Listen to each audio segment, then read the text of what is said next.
everyone. I'm back at the TV. We had Jomar just 3 minutes before me, like 5 minutes, and we'll be back with me, Fosca. So with me today, we have two people. I need to get used again to the TV. Luckily, we have a wonderful crew that helped me out. We have with me two wonderful people again. Everyone is wonderful, I think, here. And sorry guys. As usual, I'm Italian, but we have an Italian guy, so it's never been here. It's your first time. Roberto, is working with Roberto and Matteo in Tech Manager Italia, and we have Riccardo with us. Yeah, thanks for having me. Yes, and we have Julien, and you all actually it's kind of nice because you have been here for. This is my 10th edition. One out against 10, so it's basically no competition out there. Yeah, we have Julien, and a lot of people already knew him. We are speaking today about work. Why? I changed country, so I'm no longer living in Italy, but I'm working in Belgium right now for Havas. And for me, it's kind of interesting how the world is evolving nowadays towards everything, like how we change it, how the world is changing around us, how we change with it. We spoke a lot about AI. So I also want to understand how other people perceived it. And I have two great examples here, like also Riccardo, now you're a freelancer, but you are collaborating a lot with Tech Manager Italia. Yeah, I'm a partner of them, so a strict partner of them, yes. So it will be 2 years now with them, but actually I'm on my independent consulting business to 5th year now, so. Okay, so you are going to explain us how you get there. The whys and the when and what happened basically, maybe. And what drove my change. That's super nice. And also, Julien, if I'm not wrong, you were one of the founder of Media Monks, or I guess... Oh, no. But I'm one of the, let's say, the older members of now former members of the data team. We'll talk about that later. But yes, I left them mid-December. Okay, so it's also nice to see how you're approaching also this new phase of your life. And I had a really nice chat with you. It's kind of seems that you have really nice ideas as well, and it could be nice to understand both of you how you handled your work life, and it maybe could resonate with the people at home. And if you also get some inputs for us, it will be nice to read afterwards. So let's begin with you, Riccardo. Is okay? Fine. Okay, so let's present yourself to. Yes, of course, to the people. Attending this interview, and maybe some already knows me, some not. Actually, I'm Riccardo Malesani. I'm from Italy, like you, northern Italy actually. But I live in Tuscany now, and I've been working in analytics field for this year will be 12 years, so pretty long road. And my educational background and work experience at the end meshed together, but was pretty different one to each other, because I started with an educational background in business and marketing, and then I moved to statistics in my last part of a university path. But then I have this, very, very deep passion about coding and programming and web development. So at the end of the day, I ended up working as a web developer for years, and this is my main job experience, okay? So I did a lot of things in the digital, but mainly in the web development. The old days, PHP, MySQL, Oracle, and front-end development engineering. But then I moved to analytics in 2013. And from then, I've been working mainly on the consulting side. So I never worked for a company, in reality. I worked before getting to analytics and development. The early years of working experience. But then I've been working on consulting for most of my analytics life. And I changed company, I changed agency, and the last one I would say I'm proud of having spent 4 years and a half in this company, Italian company that is very renowned all over the world. And I was leading a team, a small team of 4 people, 5 people, like head of. But then I quit in 2020, in the first year of the pandemic. Many things changed. And I felt the need of, first was taking a break for me, because I was at the point that probably I need to recover, because when you work in, EV consulting business, there's kind of pressure.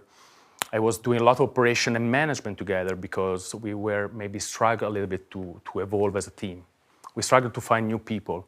And this forced me to keep working a lot in the operation. I like it, but at the end of the day, it was kind of pressure on top and managing the team. This was probably the reason why I kind of burned out a little bit. Yeah. So I need to stop to recover myself. And I from May 2020 to the end of the year, I was keeping recovering myself, healing, and having a lot of interviews. And it was December, so the end of that year, that very particular year of a pandemic. And I had an offer, but at the same time, it was starting to me the idea of take this particular time to make a real change in my life, in my working life, and doing independent. And I was having the first maybe contacts was one of my previous clients, then I had some other companies that I've been knowing for years before. And so came to my mind the idea of, okay, I can do my stuff instead of finding another job. But I had an offer. It was in Germany, so I had to relocate in case. It was pretty good, but at the end, I always felt this entrepreneurial, feeling inside myself. I've always been known to build my stuff at the end of the day. It's kind of nice, to also have the opportunity. Yeah, yes, to do it. And can I stop you one second here, and then I will return back to you. Okay. But it's kind of resonates with me a lot. That's because you're kind of this position now, no? Like you're trying to see, Julien, what you can do now in your life. You're taking time for yourself and see where you can go. Because as I understand, right now you're in this period of your life where you are in searching or for a new job or deciding to have your kind of business, if I understood correctly. Sure. So hi, I'm Julien. I turned 50 in 2 weeks, so I'll be the 50-year-old white male, so not necessarily the best demographic to hire. But I will turn 41 in 2 months, but actually. Yeah, I rest my case. You're no competition again. But no, seriously, it's a not going to say anything that's disparaging or anything. But let's say I didn't exactly choose to leave my company despite what you might hear. But essentially, now I'm at a stage where I can a bit like Riccardo in a way. So take some time for myself to recharge. Not necessarily heal, because I was sort of mentally checked out for 6 months before I left the company. So so I sort of already had some time to think about things, but me leaving made it more concrete, as in I took steps to create a basic company to start doing work if I need to, because I'm going to get bored very quickly. So there's only so much time I can spend about myself, my family, my pets, my cooking, martial arts, whatever. Your raspberry. Exactly. So getting back on the saddle is also very important, because otherwise my wife is going to go nuts because I'm going to be too grumpy. So taking the steps to start work again, or at least preparing the groundwork in case something happens or doesn't happen. That's important. And we discussed, I'm already having a few interviews, but at the same time, I'm in a position where I can wait a bit more. I have maybe 6-7 months ahead of me, so I don't have to rush into grabbing the first job that comes along. I'm in a position where I can be a bit more demanding about what the job is going to be. I live in the south of France. Not bad, actually. I have structured my work life for the last 20 years or so to be able to work from home. That's good. When DSL came around, all I needed was a modem and then a train station not too far off, and I was all set. So I want to keep working that way if possible, even if it means, yeah, I'll play ball, like I start a job, I'll be there in the office to begin and then maybe go back home on a regular basis.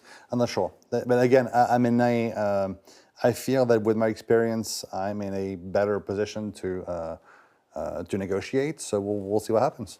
It's nice to have both of your point of views. And the market is changing. You're not the first person, I don't think neither the last, that will be in this situation.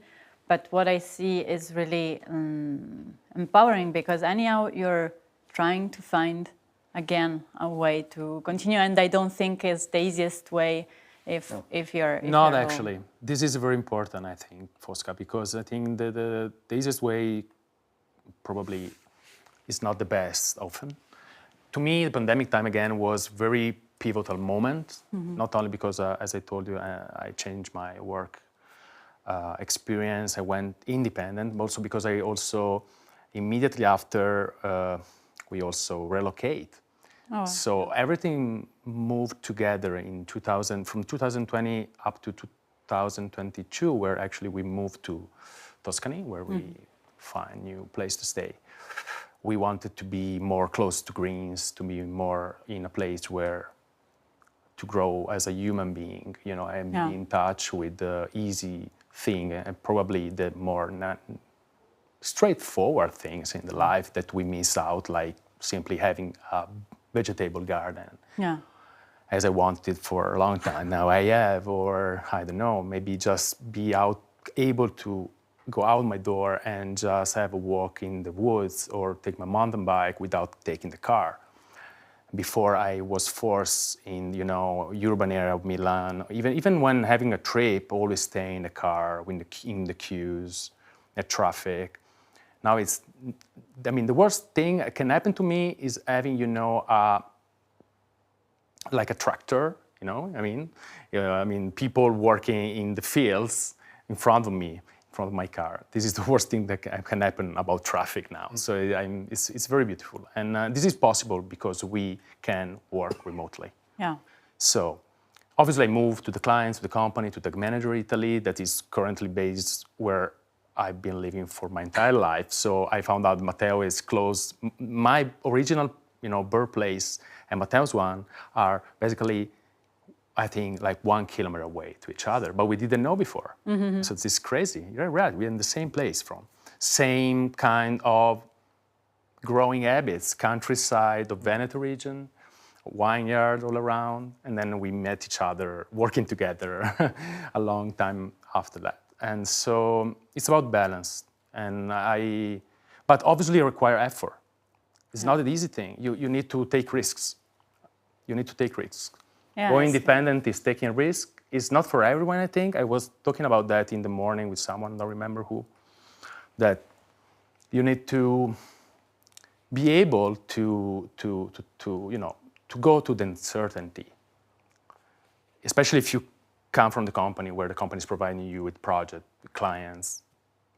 And also, I say maybe it's not for everyone because it requires not only technical stuff that we all need, as we are tech guys, as we are developers, as we are analysts and whatever we are, but we also need a business mind frame for considering all of that. For example, I had to learn a lot about legal matters, about data privacy, about contracts I need to make with clients. I never had before this need, this requirement to go into paperwork. Some paperwork is needed, it's required, or just positioning into the market or something like that.